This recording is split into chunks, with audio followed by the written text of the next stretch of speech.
حدیث کے تعلق سے حساس تھے اور کس طرح سے اس کا اہتمام وہ فرمایا کرتے تھے۔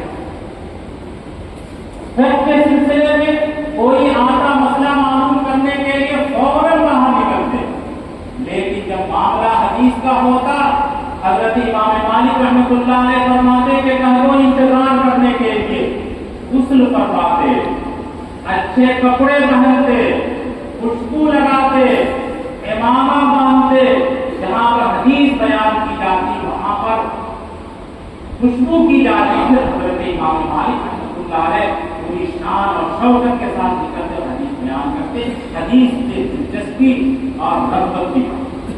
اس حدیث کے جو راوی ہیں یحییٰ بن یحییٰ المصمودی رحمۃ اللہ علیہ، ان کے بارے میں بھی میں نے ذکر کیا تھا، آج پھر دوہرا دیتا ہوں اس بات کو۔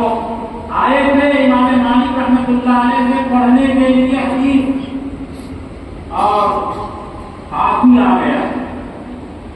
عرب میں ہاتھی نہیں ہوتا تھا، جتنے طلبہ تھے سب کے سب ہاتھی دیکھنے کے لیے چلے گئے، صرف ایک فرد درس میں باقی رہ گیا، وہ یحییٰ بن یحییٰ المصمودی رحمۃ اللہ علیہ ہے۔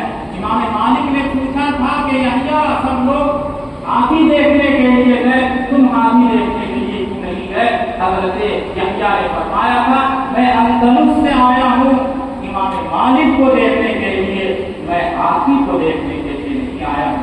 امام مالک رحمۃ اللہ علیہ نے فرمایا تھا کہ یہ عاقل اندلس ہے، اندلس کا سب سے عقل مند۔ نتیجہ کیا ہوا؟ نتیجہ یہ ہوا کہ اندلس پہنچے، حکومت وقت نے قضا کا عہدہ پیش کیا، انہوں نے قضا کے عہدے کو پکڑا۔ حکومت وقت نے یہ کہا کہ جو بھی قاضی بنے گا یحییٰ کے دستخط سے بنے۔ یحییٰ بن یحییٰ المصمودی کی یہ برکت ہوئی کہ پورا کا پورا خطہ مالکی مذہب کا مسلک کا پیروکار۔ آپ غور کیجیے اس کے اوپر حضرت یحییٰ نے ترجیح دی ہے علم حدیث کو۔ حضرت یحییٰ نے ہاتھی دیکھنے کو ترجیح نہیں دی ہے، معاملہ سارا کا سارا ترجیح کا۔ ہمارے سامنے تو بہت ساری چیزیں، میدان کھلا ہوا ہے، اس میں ہم کس کو ترجیح دیتے ہیں؟ سبق کو ترجیح دیتے ہیں یا نیند کو ترجیح دیتے ہیں؟ سبق کو ترجیح دیتے ہیں یا امتحان کو ترجیح دیتے ہیں؟